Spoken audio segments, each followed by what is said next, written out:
ភាពស្អាតដែរបាទចាប់ដើមបេះកាស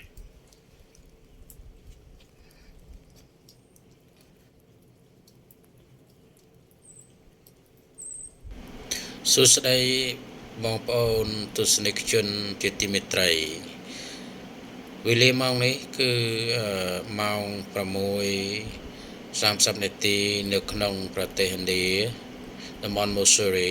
ជាតំបន់ទេសចរមួយដែលមានភាពល្បីល្បាញដោយសារតែតំបន់នេះស្ថិតនៅក្នុងជួរភ្នំហេឡាម៉ាឡាយ៉ាដែលមានរយៈកម្ពស់ខ្ពស់6,000 feet បើគិតពីនីវ៉ូទឹកសមុទ្របាទអញ្ចឹងថ្ងៃនេះជាឱកាសមួយល្អដែរដែលល្អដោយសារតែអាកាសធាតុត្រជាក់ហើយធ្លាក់ព្រិលសម្រាប់ខ្ញុំផ្ទាល់ដែលមកចូលរួមកម្មវិធីបណ្ដុះបណ្ដាលនៃវគ្គរដ្ឋបាលសាធារណៈនិងគោលនយោបាយនៃរដ្ឋបាលសាធារណៈនេះសម្រាប់មន្ត្រីរាជការស៊ីវិលនៃប្រជាជនកម្ពុជាเราទទួលបានបទពិសោធន៍មួយគឺឃើញថាអាកាសធាតុត្រជាក់ហើយធ្លាក់ព្រិលហើយ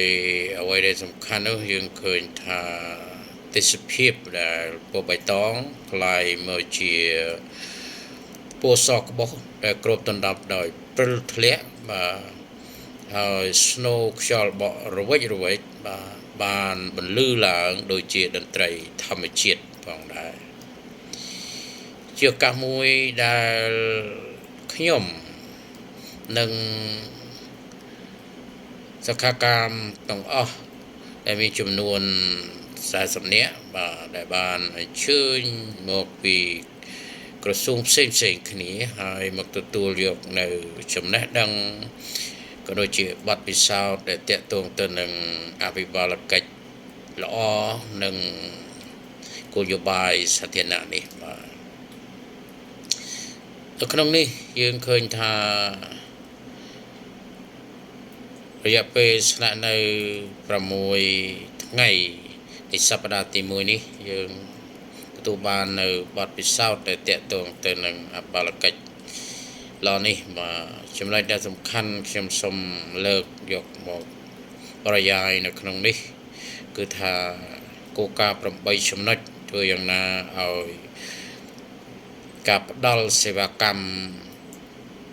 សាធារណៈរបស់យើងទៅកាន់ប្រជាពលរដ្ឋឲ្យកាន់តែមានប្រសិទ្ធភាពទទួលខុសត្រូវនិងតម្លាភាពនិងគណនេយ្យភាពទន្ទឹមនោះផងដែរយើងឃើញថាចំណេះដឹងដែលទទួលបានតាក់ទងទៅនឹងប្រព័ន្ធ Digital ដែលត្រូវបានអនុវត្តនៅក្នុងប្រទេសនេះខុសគ្នាតែយើងឃើញថាមានការគ្រប់គ្រងនិងទទួលបាននៅ7-8លទ្ធផលដែលមានប្រសិទ្ធភាពនិងតម្លាភាពកំពុងជាស្ដែងប្រទេសនេះបានប្រើប្រព័ន្ធអាត់ហាត់និងជីមនេះគឺថាជា marketplace នៅកន្លែងដែលថាសន្តាគារជាប្រព័ន្ធមួយដែលទទួលបាននៅលទ្ធផលល្អក្នុង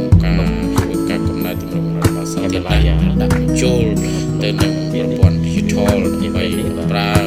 និងកាត់បន្ថយនៅការជាក់ស្ដែងប្រព័ន្ធ digital នេះជាឧបករណ៍មួយក្នុងការកែតម្រង់ប្រព័ន្ធសាធារណៈជាស្ដែងនៅក្នុងផ្ទៃមេឃពោពេញទៅដោយកិច្ចការអប់រំរដ្ឋបាលគ្រប់គ្រងរបស់ស្ថាប័នផ្សេងៗនៅក្នុងវិស័យ digital នេះឃើញថានៅក្នុងប្រទេសឥណ្ឌាទទួលបានកម្រិតនៃការធ្លាក់នៅលទ្ធផលក្រាស់ជាទីមកតាមការលើកឡើងទៅនោះផងដែរយើងឃើញថាជាឥណ្ឌាដែលរស់នៅទីសកម្មភាពក្នុងការសិក្សានេះគឺជាសកម្មភាពអន្តរការធ្លាក់កម្មឆ្នាំនេះក្នុងក្រុមក្នុងការចែកចម្លែករបស់ប្រែប្រួលលោកបណ្ឌិតសាស្ត្រាចារ្យហើយអ្វីដែលសំខាន់នោះគឺសិក្ខាកាមទទួលបាននៅចំណេះដឹងដូចជាបទពិសោធន៍ផ្ទាល់ការងារជាក្រុមនេះគឺ teamwork together everyone achieve more នេះគឺថាទទួលបាននៅលទ្ធផលល្អហើយមានការចាប់អារម្មណ៍ពីគ្រប់សកម្មភាពទាំងអស់ជួយមកពីស្ថាប័នអង្គភាពផ្សេងគ្នានៃប្រជាជនកម្ពុជា យើងខ្ញុំបាទសូមទោសខ្ញុំបាទនឹងយកទៅអនុវត្តមិនខុសពីសិក្ខាកាមដទៃទៀតផងដែរនឹងយកកិច្ចការទាំងអស់នេះទៅអនុវត្តដើម្បីផ្ដល់ជូននៅសេវាសាធារណៈជូនដល់ប្រជាពលរដ្ឋកាន់តែមានភាពរហ័ស ព្រមអីគេព្រមអីគេ បាទ ព្រមអីព្រមអីបងព្រមអី នឹងមានប្រសិ ថែ ទ្ធ ម ភាព ពៀនមែននៅមូស៊ូរី នៃភាព មូស៊ូរីបាទមូស៊ូរីទឹកដីខេត្តផ្ទៃឌីបាទឌី អូខេអត់នៅសៀមតើហើយ គោលនយោបាយរបស់រាជរដ្ឋាភិបាលបាទគោលនយោបាយបញ្ញកោនីតិកាទី7នេះបាទដំណើរការទី1នេះសូមអរគុណបាទ អេវរ៉េសបាទហៅភ្នំហមពៀនបាទនៅប្រទេសឥណ្ឌាបាទគឺរដ្ឋឧត្តរាខណ្ឌតំបន់ភ្នំបាទតំបន់មូស៊ូរីបាទទេសចរមន្ទីរចរមូស៊ូរីបាទថ្ងៃទី23ខែមករា2026បាទសូមអរគុណបាទ